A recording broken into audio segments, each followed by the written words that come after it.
بسم اللہ الرحمن الرحیم، سیرت النبی اور جلسے جلوس پارٹ نمبر 2۔ اس کے علاوہ ریڈیو اور ٹیلی ویژن پر عورتیں اور مرد مل کر نعتیں پڑھ رہے ہیں۔ ٹیلی ویژن دیکھنے والوں نے بتایا کہ عورتیں پورے آرائش و زیبائش کے ساتھ ٹیلی ویژن پر آ رہی ہیں۔ یہ کیا مذاق ہے جو آپ کی سیرت طیبہ، آپ کی تعلیمات کے ساتھ ہو رہا ہے؟ عورت جس کے بارے میں قرآن نے فرمایا کہ وَلَا تَبَرَّجْنَ تَبَرُّجَ الْجَاهِلِيَّةِ الْأُولَىٰ، سورہ احزاب آیت نمبر 33، یعنی زمانہ جاہلیت کی طرح تم بناؤ سنگھار کر کے مردوں کے سامنے مت آؤ۔ آج وہی عورت پورے میک اپ اور بناؤ سنگھار کے ساتھ مردوں کے سامنے آ رہی ہے، نبی صلی اللہ علیہ وسلم کی شان میں نعت پڑھ رہی ہے۔ نبی صلی اللہ علیہ وسلم کی نعت اور سیرت کے ساتھ اس سے بڑا ظلم اور کیا ہو سکتا ہے؟ اگر آپ یہ سمجھتے ہیں کہ ان چیزوں کی وجہ سے اللہ کی رحمت آپ کی طرف متوجہ ہوگی تو پھر آپ سے زیادہ دھوکے میں اور کوئی نہیں۔ نبی صلی اللہ علیہ وسلم کی سنتوں کو مٹا کر، آپ کی تعلیمات کی خلاف ورزی کر کے، آپ کی سیرت طیبہ کی مخالفت کر کے، اس کا مذاق اڑا کر بھی اگر آپ اس کے متمنی ہیں کہ اللہ کی رحمتیں آپ پر نچھاور ہیں، تو اس سے بڑا مغالطہ اور اس سے بڑا دھوکہ اس روئے زمین پر اور کوئی نہیں ہو سکتا۔ معاذ اللہ، یہ تو اللہ کے عذاب اور اس کے عتاب کو دعوت دینی والی باتیں ہیں۔ وہ کام جو حضور کی نافرمانی کے کام ہے، وہ ہم عین سیرت طیبہ کو بیان کرتے وقت کرتے ہیں۔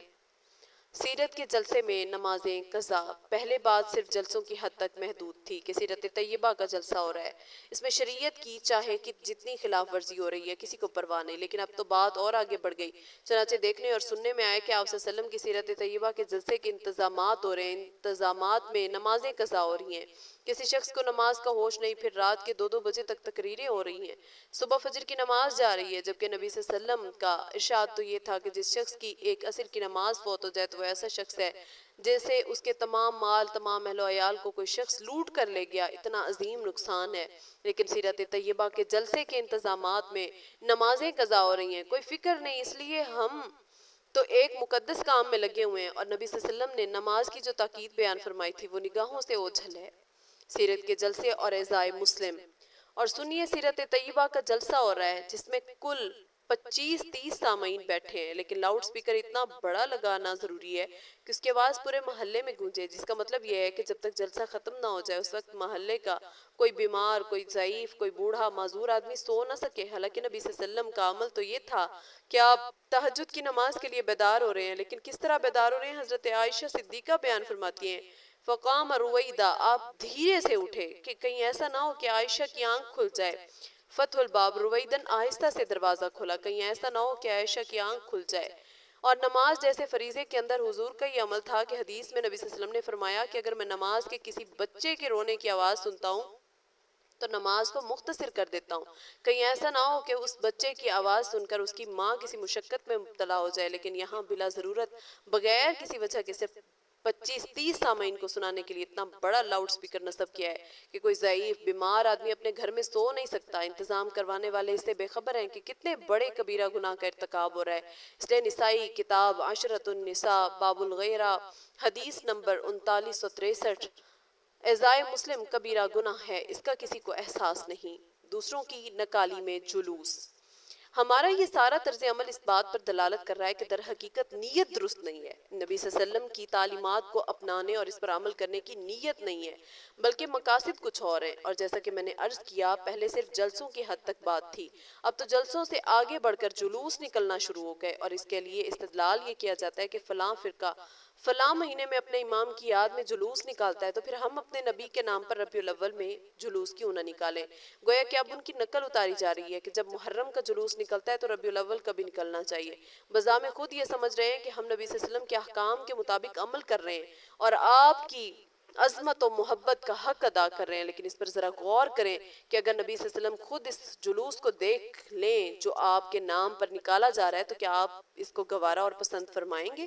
نبی صلی اللہ علیہ وسلم نے تو ہمیشہ اس امت کو ان رسمی مظاہروں سے اجتناب کی تلقین فرمائی، چنانچہ آپ نے فرمایا کہ ظاہری اور رسمی چیزوں کی طرف جانے کے بجائے میری تعلیمات کی روح کو دیکھو، میری تعلیمات کو اپنی زندگی میں اپنانے کی کوشش کرو۔ صحابہ کرام کی پوری حیات طیبہ میں کوئی شخص ایک نظیر، ایک مثال اس بات پر پیش کر سکتا ہے کہ نبی صلی اللہ علیہ وسلم کی سیرت کے نام پر ربیع الاول یا کسی مہینے میں کوئی جلوس نکالا گیا ہو، بلکہ پورے 1300 سال کی تاریخ میں کوئی ایک مثال کم از کم مجھے تو نہیں ملی کہ کسی نے آپ کے نام پر جلوس نکالا ہو۔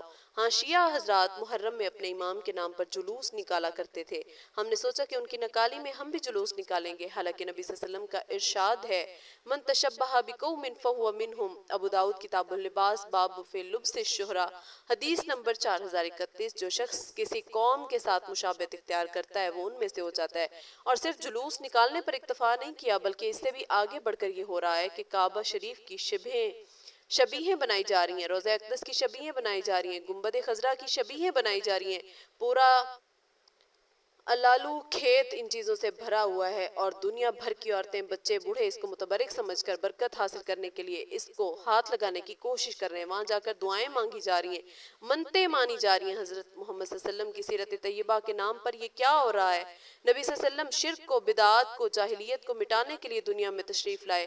آج آپ نے نبی صلی اللہ علیہ وسلم ہی کے نام سے یہ ساری بدعات شروع کر دی۔ روضہ اقدس کو اس گنبد سے کوئی مناسبت نہیں جو آپ نے اپنے ہاتھوں بنا کر کھڑا کر دیا، لیکن اس کا نتیجہ یہ ہے کہ اس کو مقدس سمجھ کر تبرک کے لیے کوئی اس کو چوم رہا ہے، کوئی اس کو ہاتھ لگا رہا ہے۔